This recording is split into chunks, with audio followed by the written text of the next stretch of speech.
हम लोग देख रहे थे यूटेरिया का करंट अफेयर्स, जिसमें टोटल 18 सेट में से 4 सेट हम लोग कंप्लीट कर चुके हैं। आज हम लोग 5th सेट करेंगे। पिछला 4 सेट का लिंक आपको ऊपर आई बटन में मिल जाएगा, वहां से आप लोग उसे देख सकते हैं। तो चलिए आज का 5th सेट शुरू करते हैं। ठीक है, तो पहला क्वेश्चन है, किस देश ने विश्व का पहला बाइनरी एआई चिप लॉन्च किया है? तो क्या इसका सही जवाब होगा? चीन ने। ठीक है, अगला प्रश्न है, भारत ने किस देश के लिए ट्रांसशिपमेंट सुविधा समाप्त कर दी है? तो इसका सही जवाब क्या होगा? बांग्लादेश के लिए। ठीक है, अगला प्रश्न है, प्रश्न नंबर 3, चोलिस्तान रेगिस्तान के बारे में निम्नलिखित कथनों पर विचार करें। पहला कथन है, चोलिस्तान रेगिस्तान पाकिस्तान में स्थित है और एक निलंबित नहर परियोजना के कारण चर्चा में था। कथन 2 है, रेगिस्तान को ऐतिहासिक रूप से हकरा नदी द्वारा सिंचित किया जाता था, जिसने 600 ईस्वी पूर्व के आसपास अपना मार्ग बदल दिया था। ठीक है, तो इसका सही जवाब क्या होगा? 1 और 2 दोनों। ठीक है, ये भी कथन सही है, ये भी कथन सही है। अगला प्रश्न है, प्रश्न नंबर 4, प्रधानमंत्री नरेंद्र मोदी ने भारत के पहले गहरे पानी के कंटेनर ट्रांसशिपमेंट पोर्ट का उद्घाटन कहां किया? तो इसका सही जवाब क्या होगा? गोवा में। ठीक है, अगला प्रश्न है, प्रश्न नंबर 5, किस शहर में भारत का पहला एडू सिटी बनाया जाएगा, जो वैश्विक विश्वविद्यालयों के अपतटीय परिसरों की मेजबानी करेगा? ठीक है, तो इसका सही जवाब क्या होगा? नवी मुंबई। अगला प्रश्न है, प्रश्न नंबर 6, FAO अनुवांशिक संसाधन रिपोर्ट 2025 से संबंधित निम्न कथनों पर विचार करें। पहला कथन है, दुनिया का 60% कृषि उत्पादन केवल 9 फसलों पर निर्भर है। ठीक है, कथन 2 है, भारत की 85% स्थानीय फसलें विलुप्त होने के खतरे में है। ठीक है, तो इसका सही जवाब क्या होगा? केवल 2। ठीक है, ये सही है। अगला प्रश्न है, प्रश्न नंबर 7, किस देश में आए भूकंप के कारण बचाव एवं राहत सामग्री पहुंचाने के लिए ऑपरेशन ब्रह्मा शुरू किया गया? तो इसका सही जवाब क्या होगा? म्यांमार। अगला प्रश्न है, प्रश्न नंबर 8, समग्र शिक्षा अभियान 2024-25 से संबंधित निम्न कथनों पर विचार करें। पहला कथन है, समग्र शिक्षा अभियान 2024-25 के अंतर्गत 45,830.21 करोड़ रुपये आवंटित किए गए हैं। कथन 2 है, यह प्री स्कूल से लेकर उच्चतर माध्यमिक स्तर तक स्कूली शिक्षा को शामिल करती है। कथन 3 है, मध्य प्रदेश, बिहार और उड़ीसा को अभी तक अपना केंद्रीय हिस्सा नहीं मिला है। ठीक है, तो इसका सही जवाब क्या होगा? 1। ठीक है, केवल 1 और 2। ठीक है, अगला प्रश्न है, प्रश्न नंबर 9, 7वां राष्ट्रमंडल महासचिव का पद संभालने वाली पहली अफ्रीकी महिला कौन बनी? तो इसका सही जवाब क्या है? शर्ली बोचवे। अगला प्रश्न है, प्रश्न नंबर 10, हाल ही में दुनिया का सबसे बड़ा इलेक्ट्रिक पावर्ड शिप 130 मीटर का है, मतलब 726 फीट का विशालकाय जहाज जो 2100 यात्रियों को ले जाने में सक्षम है, का अनावरण किया गया। इसे निम्नलिखित में से किस कंपनी ने बनाया? तो इसका सही जवाब क्या होगा? इनकैट ने। अगला प्रश्न है, प्रश्न नंबर 10, भारत का पूर्ण डिजिटल साक्षरता हासिल करने वाला पहला राज्य कौन है? तो इसका सही जवाब क्या होगा? केरल। अगला प्रश्न है, प्रश्न नंबर 12, दुनिया के सबसे ऊंचे रेलवे आर्च ब्रिज से संबंधित निम्न कथनों पर विचार करें। पहला कथन है, यह ब्रिज जम्मू कश्मीर के रियासी जिले के बक्कल गांव नदी तट से 459 मीटर की ऊंचाई पर है। दूसरा कथन है, यह पुल 2 किलोमीटर लंबा है। तो इसका सही जवाब क्या होगा? 1 और 2 दोनों सही है। ठीक है, अगला प्रश्न है, प्रश्न नंबर 13, दुनिया का पहला पूर्णतः नवीकरणीय ऊर्जा से चलने वाला शहर होगा। तो कौन सा शहर होगा? अमरावती। ठीक है, अगला प्रश्न है, प्रश्न number 14, Times Higher Education India ranking 2025 से संबंधित निम्न कथनों पर विचार करें। पहला कथन है, सिंधुआ विश्वविद्यालय चीन में है, पहले स्थान पर है। ठीक है, दूसरा कथन है, भारतीय विज्ञान संस्थान बेंगलुरु IISc को शीर्ष स्थान मिला और एशिया में इसे 48वां स्थान मिला है। कथन 3 है, अन्ना विश्वविद्यालय को 111वां स्थान तथा IIT इंदौर को 131वां स्थान दिया गया है। तो इसका सही जवाब क्या होगा? 1 और 3। ठीक है, अगला प्रश्न है, प्रश्न नंबर 15, निम्नलिखित में से कौन सा त्योहार असमिया नववर्ष का प्रतीक है? तो इसका सही जवाब क्या होगा? रोंगाली बिहू। प्रश्न नंबर 16, वह भारतीय राज्य कौन है जिसने भारत का पहला AI स्कूल लॉन्च किया? तो इसका सही जवाब क्या होगा? केरल। अप्रैल 2025 में भारतीय नौसेना एवं किस देश की नौसेना के बीच पैसेक्स युद्धाभ्यास अदन की खाड़ी में संपन्न हुआ? तो इसका सही जवाब क्या होगा? न्यूजीलैंड। क्वेश्चन नंबर 18, हाल ही में विंस आर्ट्स में आयोजित ISSF विश्व कप की पुरुष की 25 मीटर रैपिड फायर पिस्टल स्पर्धा में पदक जीतने वाले पहले भारतीय कौन है? तो इसका सही जवाब क्या होगा? विजयवीर सिद्धू। अगला प्रश्न, प्रश्न नंबर 19, 2025 के लिए world press photo of the year का सम्मान किसे दिया गया? तो इसका सही जवाब क्या होगा? समर अबू एलॉफ। प्रश्न नंबर 20, भारत में प्रारंभिक बचपन शिक्षा में बदलाव लाने के लिए 3 अप्रैल 2025 को राष्ट्रीय युवा पुरस्कार से किसे सम्मानित किया गया? तो इसका सही जवाब क्या होगा? आर्कस रॉक को। ठीक है, आर्कस रॉक। अगला प्रश्न है प्रश्न नंबर 21, किस देश ने गंभीर जल संकट दूर करने हेतु वाटर हाईवे नामक परियोजना शुरू किया है? तो इसका सही जवाब क्या होगा? मोरक्को ने। अगला प्रश्न प्रश्न नंबर 22, दुनिया के किस शहर में मानव रोबोट हाफ मैराथन का आयोजन किया गया? तो इसका सही जवाब क्या होगा? बीजिंग। ठीक है। अगला प्रश्न प्रश्न नंबर 23, भारत का पहला क्वांटम कंप्यूटिंग गांव से संबंधित निम्न कथनों पर विचार करें। पहला कथन है, इसका निर्माण कर्नाटक के मैसूर में किया जाएगा। कथन 2 है, इसका विकास इंफोसिस द्वारा किया गया। तो इसका सही जवाब क्या होगा? इनमें से कोई नहीं, दोनों गलत है। ठीक है।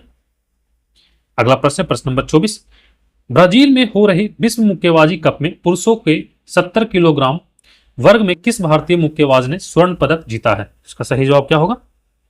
Hitesh Gulia.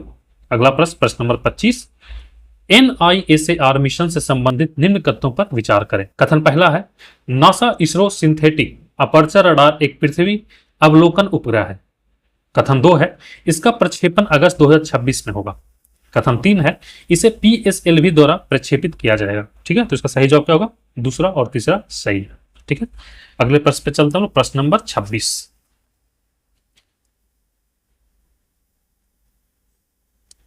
Question number 26, Hurun global list 2025 में शीर्ष 10 अमीर महिलाओं में से शामिल होने वाली पहली भारतीय महिला कौन बनी है? तो इसका सही जवाब क्या होगा?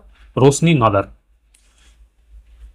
प्रश्न नंबर 27, विजडन क्रिकेट अवार्ड 2025 से संबंधित निम्न कथनों पर विचार करें। पहला कथन है, दुनिया के अग्रणी पुरुष क्रिकेटर शुभम गिल है। कथन 2 है, दुनिया के अग्रणी महिला क्रिकेटर एलिस पेरी है। कथन 3 है, T20 cricketer of the year Suryakumar Yadav. ठीक है, तो इसका सही जवाब क्या होगा? इनमें सभी सारे के सारे सही है। ठीक है। अगला प्रश्न प्रश्न number 28, T shield cyber security lab का उद्घाटन किस राज्य में किया गया? तो इसका सही जवाब क्या होगा? तेलंगाना में। तेलंगाना। ठीक है। प्रश्न नंबर 29, भारत यूनाइटेड किंगडम मुक्त व्यापार समझौता के तहत यूके में अस्थायी रूप से भारतीय श्रमिकों को कितने वर्षों तक सामाजिक सुरक्षा योगदान का भुगतान करने की छूट दी गई है? तो इसका सही जवाब क्या होगा? 3 वर्ष। प्रश्न नंबर 30, किस राज्य ने आधिकारिक तौर पर हीट वेव एवं सन स्ट्रोक की स्थिति को राज्य विशिष्ट आपदा घोषित किया है? तो इसका सही जवाब क्या होगा? तमिलनाडु ने। प्रश्न number 31, Henley and passport wealth report 2025 के अनुसार कौन सा अंतरराष्ट्रीय शहर दुनिया का सबसे महंगा शहर है? तो क्या होगा इसका सही जवाब? मोनाको। ठीक है। अगला प्रश्न प्रश्न नंबर 32, फ्रांसीसी सरकार द्वारा प्रतिष्ठित officer of the order of arts and letters से किसे सम्मानित किया गया? तो इसका सही जवाब क्या होगा? पायल कपाड़िया को। प्रश्न नंबर 33, IPL 2025 में ऑरेंज कैप विजेता कौन खिलाड़ी बने हैं? तो इसका सही जवाब क्या होगा? साई सुदर्शन। प्रश्न नंबर 34, भारत का कौन सा राज्य नशा तस्करों के लिए मृत्युदंड की सजा का प्रावधान करने वाला भारत का पहला राज्य बन गया है? तो इसका सही जवाब क्या होगा? हिमाचल प्रदेश। ठीक है। प्रश्न नंबर 35, किस राज्य सरकार द्वारा राज्य के पहले वैज्ञानिक कोयला खनन ब्लॉक सरिंखम ए का उद्घाटन किया गया है? तो इसका सही जवाब क्या होगा? मेघालय। 36 है, वरिष्ठ नागरिक आयोग स्थापित करने वाला भारत का पहला राज्य कौन बना है? तो इसका सही जवाब क्या होगा? केरल। क्वेश्चन नंबर 37, जल स्वच्छता, सफाई और कचरा प्रबंधन क्षेत्र में सहयोग हेतु भारत और किस देश के बीच समझौता हुआ है? तो इसका सही जवाब क्या होगा? उपयुक्त में से कोई नहीं। ठीक है, ये भी गलत है, ये भी गलत है, ये भी गलत है। नेक्स्ट क्वेश्चन, क्वेश्चन नंबर 38, विश्व सैन्य व्यय रिपोर्ट में रुझान के बारे में निम्नलिखित कथनों पर विचार करें। कथन पहला है, report Stockholm's international peace research institute SIPRI द्वारा प्रतिवर्ष प्रकाशित की जाती है। कथन 2 है, 2024 में भारत वैश्विक स्तर पर तीसरा सबसे अधिक सैन्य खर्च करने वाला देश बना। ठीक है, तो इसका सही जवाब क्या होगा? केवल एक, सिर्फ ये सही है। ठीक है। प्रश्न नंबर 39, केंद्रीय बजट 2025-26 में उल्लेखित लघु मॉड्यूलर रिएक्टर के बारे में लिखित कथनों पर विचार करें। पहला कथन है, SMR उन्नत परमाणु रिएक्टर है जिसकी क्षमता 500 मेगावाट तक है। कथन 2 है, यह कॉम्पैक्ट फैक्ट्री निर्मित और परिवहन योग्य रिएक्टर है। कथन 3 है भारत के परमाणु ऊर्जा मिशन का लक्ष्य 2035 तक कम से कम 5 स्वदेशी रूप से डिजाइन किए गए SMR विकसित और तैनात करना है। तो इसका सही जवाब क्या होगा? 1 और 3। ठीक है, ये दोनों सही है। प्रश्न नंबर 40, मानव जीनोम का पहला पूर्ण मानचित्र परियोजना मानव जीनोम परियोजना किस देश ने तैयार किया है? तो इसका सही जवाब क्या होगा? संयुक्त राज्य अमेरिका ने। प्रश्न नंबर 41, हाल ही में किस देश ने एडिटिव मैन्युफैक्चरिंग का उपयोग करके पहले रेलवे स्टेशन का अनावरण किया है? तो इसका सही जवाब क्या होगा? जापान। प्रश्न नंबर 42, किस राज्य ने गरिया और बोरोन उत्सव 2025 का उद्घाटन किया है? तो इसका सही जवाब क्या होगा? त्रिपुरा। किसने सबसे कम उम्र 14 वर्ष में आईपीएल में पदार्पण करके इतिहास रच दिया है और छक्का लगाकर आईपीएल में पदार्पण करने वाले 10वें खिलाड़ी भी बन गए हैं? ठीक है, तो इसका सही जवाब क्या होगा?